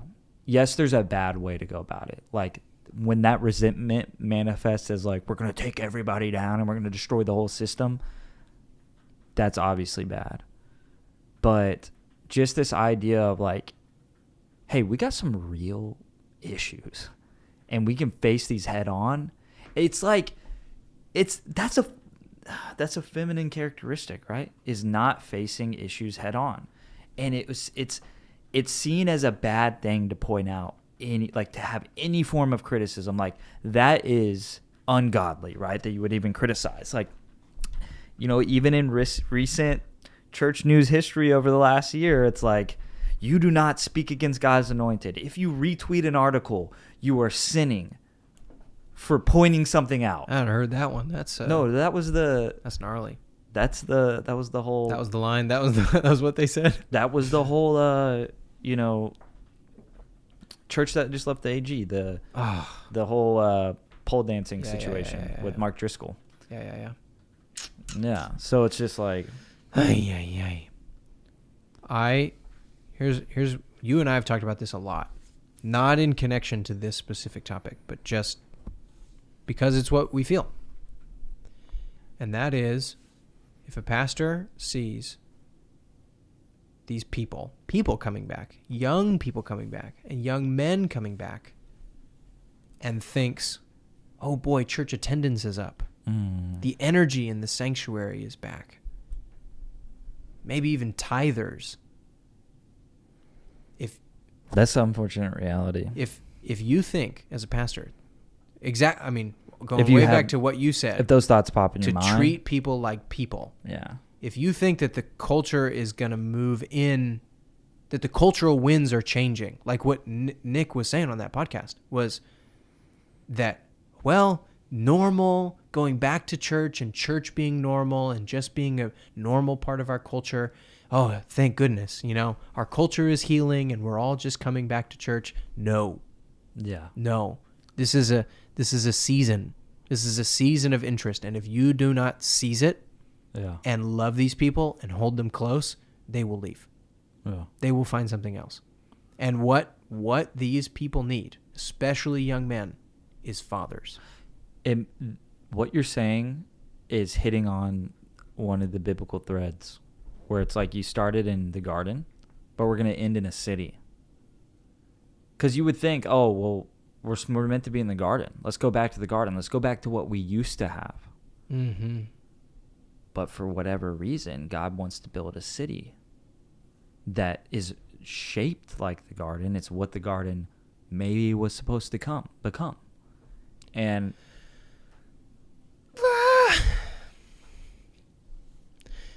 Adam was placed in the garden to watch over it, chillax and drink lemonade and a ice cold beer. to guard it. Yes, to defend it. Why would you have to defend a perfect place? Because naturally the imperfect things want to destroy it. I don't know. Yes. Yeah. No, I think that's right. I mean, I think narratively, because the snake is out there. But why is that? Like, it is a demonic force. It is a thing that's a spiritual thing. But to slow down, but to it's chill. It's a fundamental truth when someone isn't a part of it. They want to tear it apart. Why is that? Like, I don't know. There's no the paradise isn't hurting you, but you want to tear it apart. Envy. Yeah. Satan was a murderer from the beginning. Envy. Destroy the thing you can't have. The Bible has this phrase, the way of Cain. That is the way of Cain.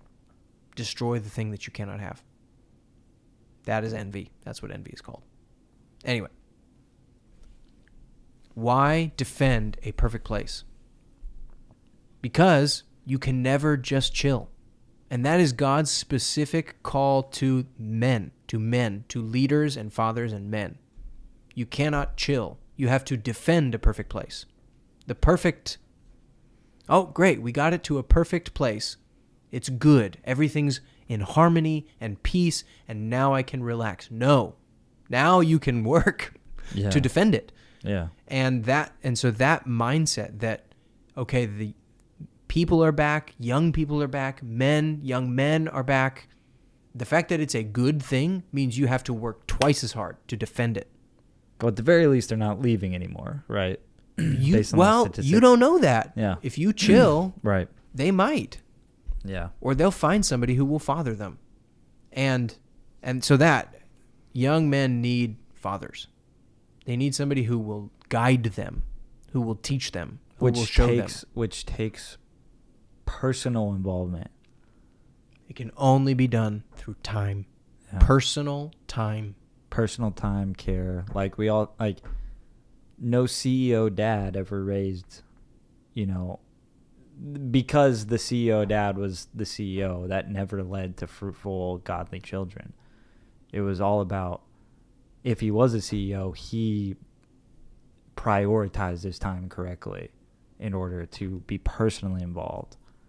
Like, no one as a kid, like, yes, there's a reality for the man to have to work hard and defend the family and provide and all this stuff. But there's a time where it goes over that, right? And it's more about disconnecting from the other responsibilities as a father. I mean, I just know my kids don't care if we're rich. Right. Like, we got a car to take them everywhere they want to go. They have food on the table every night. They're good. They care if I come home and hug them. Yeah. That's what they care about. Yeah. Like, the reason we do this show so late Yeah. is because I don't miss an evening with my kids. Right. I'm there with them until they go to bed. Yep. That's what they care about. That's what they know. That's what they see. And instead of just being like, oh yeah, we can't do the show anymore because I'm going to do this, you push over to stay up later than you ought to in order for something. You're working towards something. Mm-hmm. And anyway, so how do we solve this problem? I think one last thing. So men need fathers. They need guidance. Yeah. And a key part of fathers is a father, a real father, unites authority and love. A real father unites authority and love. And the devil would like to steal one of those if he can, and both if he can. But at least whichever one he can steal, he would like to steal one of them and give you a lopsided view of a father. All love, no authority, or all authority, no love. But a true father unites authority and love. And it is just the sign of our times that we have been trained and older ministers have been trained, all love, no authority. That is the tolerance, feminized culture that we have been swimming in and raised in and trained in our seminaries and all that stuff. All love, no authority. And if men need fathers, young men need fathers, what they need is authority. Now, it doesn't mean you get to boss them around. Well, they need both, right? They need both. Right. What that does mean is this is how we're going to act. Well, I think this is what we need to do. Authority in love, right? Because if you have this guy, right, united, authority and love united. If you have this guy come in and he's like, and then you just have some disconnected pastor just trying to tell him what to do, he's out of there. Yep. But if he knows, like, hey, like he spent time with you, really cares about you, invited you over for dinner, to sit at the table, it's like, what does that person deeply want in their heart? They want a father figure. And what does that look like? What's the most impactful thing? Come over, sit at my table, be a part of my family, and that takes sacrifice, lots of it. And that does form an authority, but there's a trust built through that too, where it's like, this is contrary to my experience. Yeah. You know, because people either had no fathers, distant fathers, fathers that would just tell them what to do, but had no moral character. Yep. And so you kind of have to reverse engineer all of this stuff. And really the key is just actually care about people. Yep. And actually know the word, like truth, spirit and truth, right? You have to have the spirit leading you, because you're not going to have all of the answers for someone isn't all theological, right? But if you don't know the truth and have the word, you're not going to have any good, solid, foundational solutions after you've made it past the relational trust aspect. Yep. To where you know what they need, and you can diagnose issues, and you can establish some boundaries. Because like at the end of the day, in a fatherless society, who establishes boundaries is the authority comes from the word and from the scripture. And the pastor, like we talked about with all the elder episodes, the pastor is supposed to point at that authority. The authority Right. doesn't come from them alone, but it's like, hey, this is the truth. And if you don't know the truth, then there's no ability to distribute that. But they are. I mean, it is the same way that Paul writes about the government, that they are appointed, they are given the sword to enforce what is good, to guide people towards what is good and away from what is evil. And we could look at a pastor role in a similar way of, you don't have the authority. The authority is not in me or my will or my desires or my opinions. The authority is in the word. But I am appointed to enforce that authority, to bring it to bear on different situations from the source of authority, Jesus Christ and his word, to enforce it. Right, in not just certain your areas. arbitrary, like... Yes. And I think that's people's experience, right? Is you have this random guy basically distributing arbitrary authority because he feels like it, and he feels like he is deserves it, right? I'll say, I'm sure that a lot of people, if your dad wasn't checked out watching sports and sitting on the couch and letting your mom do whatever she wanted, if your dad was even around and he wasn't checked out letting your mom really run the house, if he did try to step in and lay down authority, it probably was totally disconnected from, Yeah. it was just like, any goodness. yeah, any goodness and whatever I felt like and whatever's annoying me right this moment. Because the point I'm trying to get at is authority, right? There's all these warnings against pastors lording over people. Tons of them. Authority is meant to usher in goodness. Authority protects goodness. It allows goodness to thrive. Right, or cultivates it. Mm-hmm.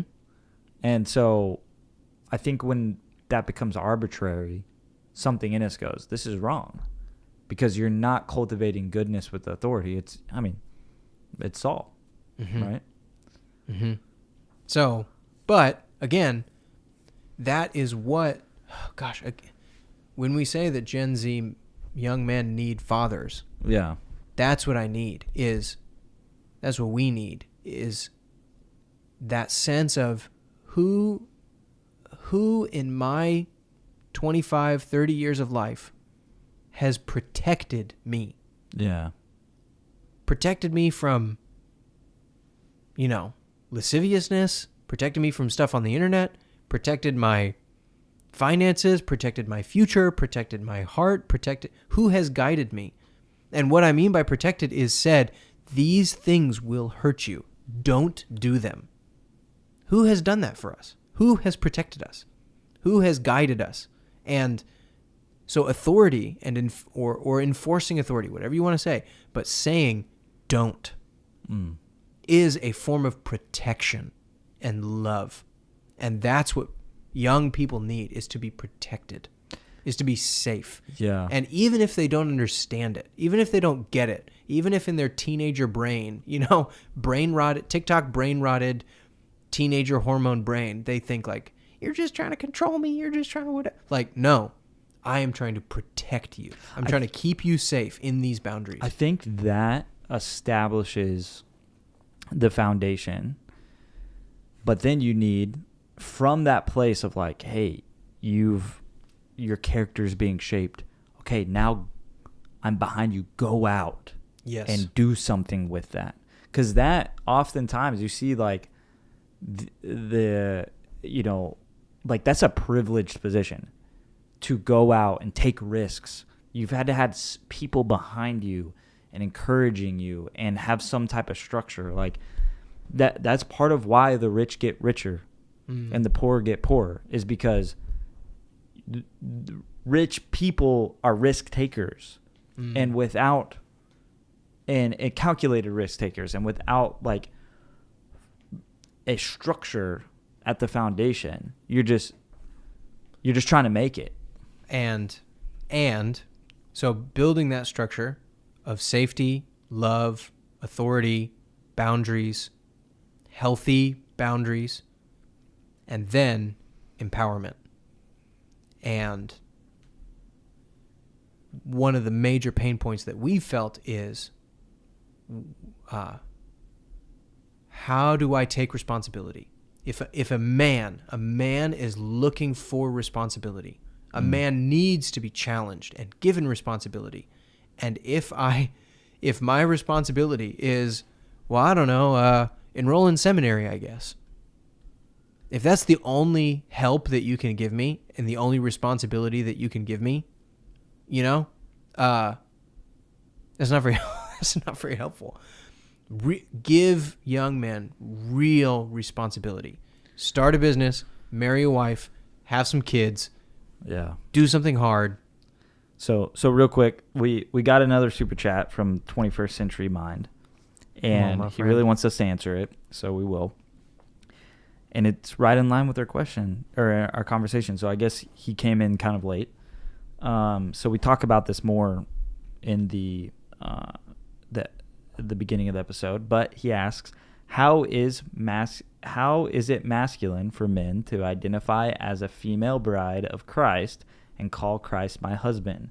This violates gender identity, and it cannot be masculine. Oh yeah, you should just rewind the video. Yeah, I think part of it. The big part of it is that is a corporate analogy versus an individual literal reality. Yeah. It is a way to understand the relationship between the corporate church, Big C church, God's people, and him.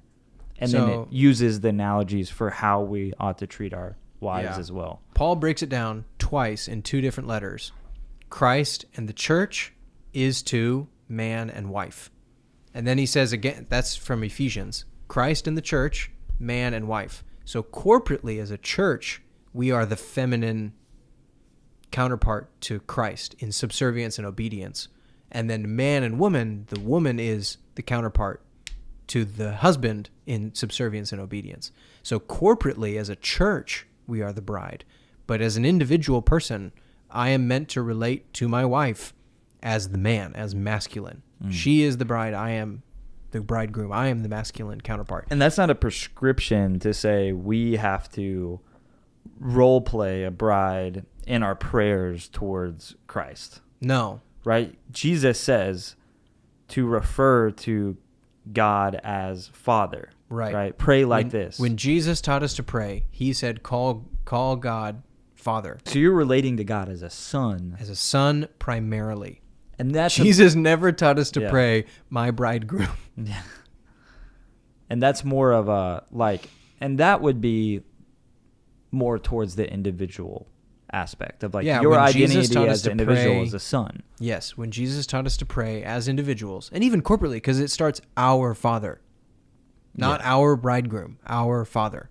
So in descending order of metaphors, like biblical usage of metaphors, bride and bridegroom for the church in Christ is a powerful one, and it's a notable one. But in descending order of use, it's pretty close to the bottom. It's used not very often. It's infrequently used compared to King, Lord, Master, and Father. Yeah, I guess you could say the same thing of we're the body and Christ is the head. It's like, That oh would gosh, even my be- head. That would even be Like, how used does that more make than sense? the bridegroom. Yeah, but I'm supposed to just relate like God's a floating. Like if you're taking it in the same way, it's like I'm supposed to relate to God as without a head. Yeah, a metaphor has its limits. Yeah. Definitely. So It's supposed to help you understand an aspect of the. yeah. So the main point, you just rewind because we talked about it, but it's good to bring up again, is that on an individual piety level, the bridegroom metaphor is unhelpful. On an individual piety level, it is not helpful. It is helpful at a church-wide. We as the church, as humanity, as God's people, are subservient and obedient.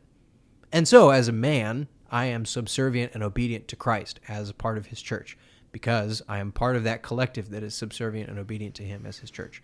And it doesn't seem like it was meant to be used as an individual. That's the whole point of like, if Yeah. you rewind, we went over a video from Doug Wilson, and he's talking about something that was meant to be a corporate analogy has Yeah. been introduced. So that is part of what we're commenting on, is that this has wrongfully been applied in an individual sense within the church body. So that Singing songs that about... that feeling that you're feeling in association with what you've experienced in the modern day church is a right feeling. Like it's If it feels wrong, that's Yeah. right. Yeah, exactly.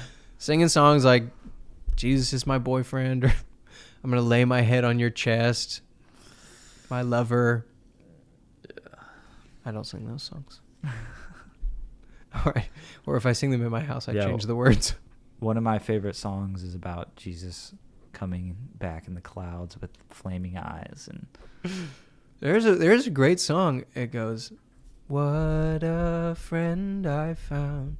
Have you know that song? Jesus. No. No? But one of the lines is, more intimate than lovers. And I don't sing that part. I changed the words.